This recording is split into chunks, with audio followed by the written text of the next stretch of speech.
यदि कोई पट्टा देने वाला, यहाँ पे जैसे पट्टा दिया गया है, दोनों में से कोई भी उस पट्टे को ख़त्म करना चाहता है, टर्मिनेट करना चाहता है, तो वो आपको पहले 6 महीने पहले आपको नोटिस देना पड़ेगा सामने वाले को।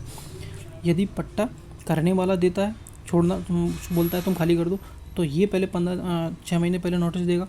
1 साल वाली प्रॉपर्टी की इसका आधा कर देना तो याद हो जाएगा, ठीक है। सामने वाले को नोटिस देगा। और यदि पट्टेदार छोड़ना चाहता है तो पट्टेकर्ता जिसकी प्रॉपर्टी है उसको 6 महीने पहले नोटिस देगा कि मैं छोड़ना चाहता हूँ पट्टा। Hello everyone, welcome back this channel. आज हम समझेंगे section 106 transfer of property act का, यानी कि लिखित संविदा हो स्थानीय प्रथा के अभाव में पट्टे की कालावधि क्या होगी। अभी कोई पट्टा किया गया है जिसमें ना तो आपने कोई संविदा की है और ना ही आपने कोई कॉन्ट्रैक्ट किया है, ना ही कोई लोकल प्रथा के अकॉर्डिंग उस पट्टे की अवधि जो ड्यूरेशन है वो डिसाइड नहीं हो पा रही है, तो उस कंडीशन में पट्टे की अवधि क्या समझें हम।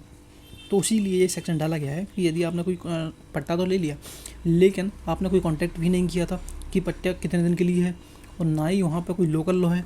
लोकल लॉ मतलब कि जो लोकल में एरिया में कोई लोकल लॉ है जो कहता है कि पट्टा अगर किसी के लिए लोगे तो 12 महीने का होगा या 1 साल के लिए होगा या 6 महीने का होगा, ऐसा भी वहाँ पे कोई लोकल लॉ नहीं है।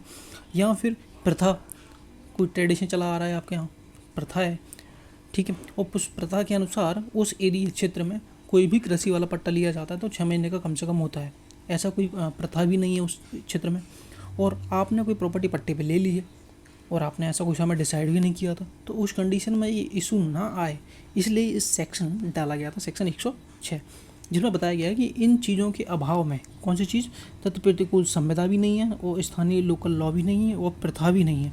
उस कंडीशन में हम पट्टे की ड्यूरेशन क्या मानेंगे, पट्टे की अवधि क्या कितनी मान लें, तो इसलिए ये सेक्शन है। चलिए शुरू करते हैं। सेक्शन 106, लिखित संविदा भी नहीं की, स्थानीय प्रथा भी नहीं है और स्थानीय विधि भी नहीं है। यहाँ पे हेडिंग में नहीं लिखा लेकिन स्थानीय विधि भी नहीं है, प्रथा भी नहीं है, स्थानीय विधि भी नहीं है और कॉन्ट्रैक्ट भी नहीं किया। 3 चीज़ नहीं है कि अभाव में कुछ पट्टे की कालावधि, उस पट्टे की हम अवधि क्या मान लें। चलिए आगे क्या है।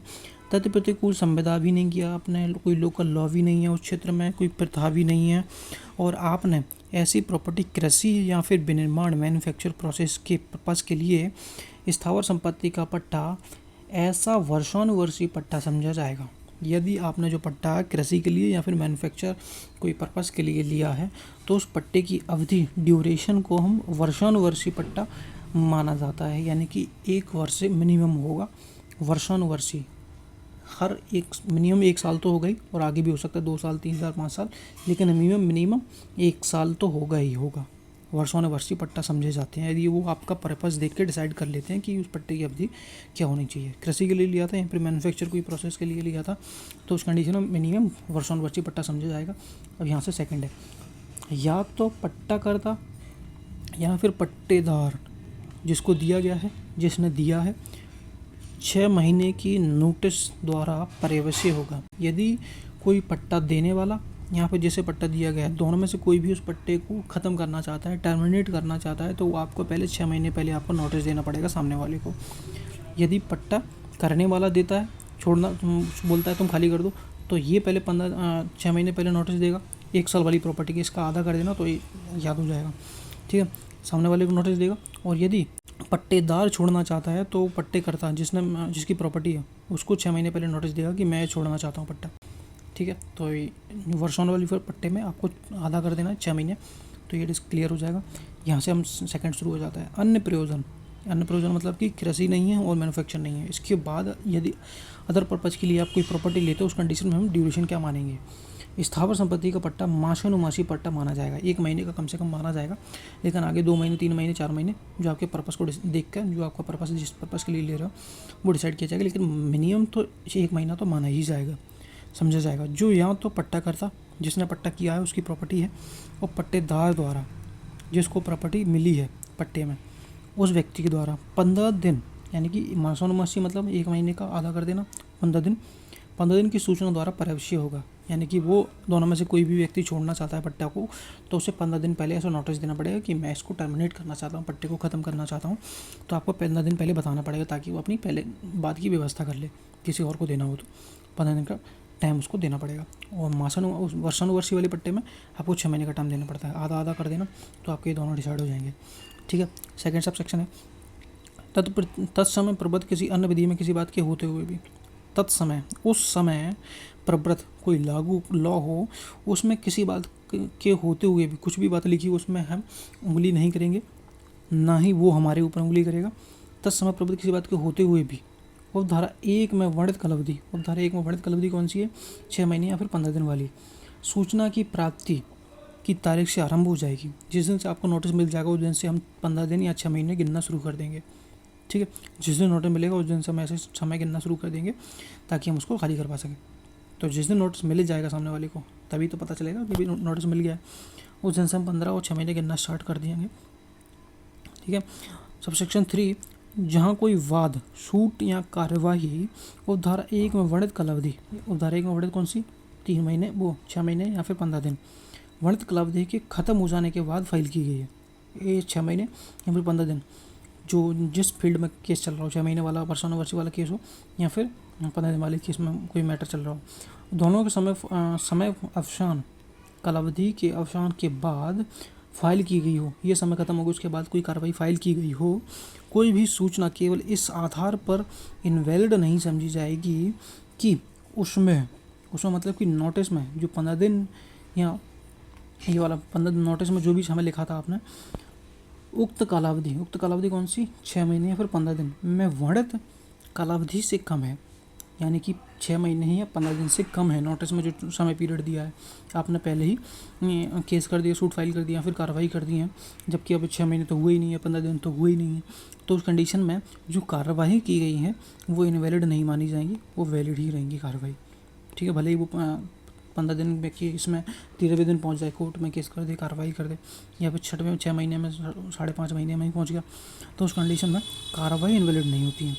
ठीक है, कि 6 माह 15 दिन में तभी नहीं हुआ, दिन अभी नहीं हुआ, ऐसा कोई नोटिस उंगली करता है बाद में। सबसेक्शन 4 कहता है कि उपधारा 1 में अधीन प्रत्येक सूचना लेखबद्ध, जो भी आप नोटिस दे रहे हो सामने वाले को 6 महीने पहले या फिर 15 दिन पहले, प्रत्येक नोटिस लेखबद्ध किया जाएगा, रिटर्न में होगा, और उसे देने वाले व्यक्ति के द्वारा, जो उसे दे रहा है, या फिर पट्टा करने वाला दे रहा हो या फिर पट्टेदार दे रहा हो, दोनों में जो भी देगा वो उसकी ओर से, जो दे रहा है उसकी ओर से या फिर उसकी ओर से मतलब कौन हो सकता है? एजेंट हो सकता है उसका, या फिर उसका प्रतिनिधि हो सकता है, यदि बाई चांस मर गया तो उसका प्रतिनिधि होगा। ठीक है, हस्ताक्षरित होगा, साइन किए जाएंगे उसके द्वारा, उस पक्षकार को जिसके द्वारा उसे आबद्ध करना आवश्यक है, जिसे देना है तुम्हें, बाउंड करना है। ठीक है, अगर ये पट्टा करता दे रहा है तो पट्टेदार को ही तो दोगे, इसे बाउंड करना है तो उस व्यक्ति को दिया जाएगा। या तो डाक द्वारा भेज दो, तुम पोस्ट कर दो, रजिस्टर्ड पोस्ट करना, लेकिन ठीक है, या स्वयं उस पक्षकार को, यानी कि स्वयं सामने वाले को दे दो, या फिर पट्टेदार को दे दो अगर ये छोड़ना चाहता है। यदि ये दे रहा है तो ये खुद साइन करेगा पहले, तब सामने वाले को देगा। पोस्ट से भी दे सकता है और खुद जाके भी दे सकता है, स्वयं जाके भी दे सकता है। या उसके कुटुंबीय सदस्यों को, जो भी दे रहा है वो सामने वाले व्यक्ति के कुटुंब, फैमिली मेम्बर को भी दे सकता है, उसके नौकर को भी दे सकता है, इनमें से किसी एक को, या फिर उसके निवास स्थान पर निवेदित कर सकता है। निवेदित का क्या अर्थ है? निवेदित मतलब कि टेंडर्ड होता है, किसी नोटिस को उस व्यक्ति को दिखाया गया है या पेश किया गया है कि आपके पास ये नोटिस दिया जाता है, या तो आप उसको सामने वाले को दिखा दो या फिर उसको दे ही दो कि तुम जानो तुम्हारा काम जाने, डिलीवर्ड। नोटिस को वास्तव उस व्यक्ति को सौंप दिया जाना, ये थोड़ा डिलीवर्ड।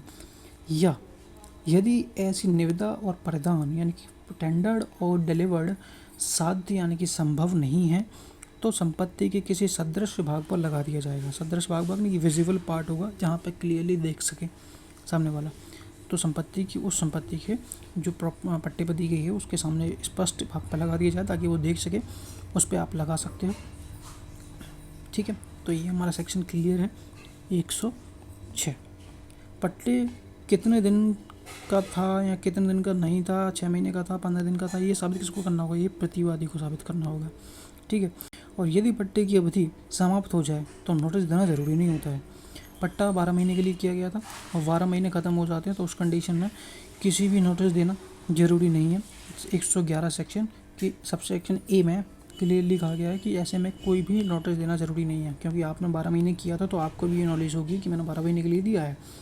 तो नॉर्मल स्वभाव सी बात है कि आपको नोटिस देने की ज़रूरत नहीं है, तो फालतू के बवास नहीं करने का है। ये हमारा क्लियर सेक्शन हो गया है। तो पसंद आए तो लाइक करना भाई। सब्सक्राइब भी कर दिया करो, ठीक है। कुछ और नहीं समझ में आया ये नोटिस कमेंट में डाल सकते हो, मैं कमेंट में भी समझा दूंगा कि क्या मैटर है, ठीक है। फिलहाल तो मैंने एक एक वर्ड क्लियर कर दिया है, समझ आ जाना चाहिए। पिछला वीडियो भी आपको अगर नहीं देखा है तो देख लेना, पट्टे की डेफिनेशन बताई गई थी, ठीक है। तो लाइक ज़रूर करना और सब्सक्राइब भी यदि पसंद आए तो। Thank you.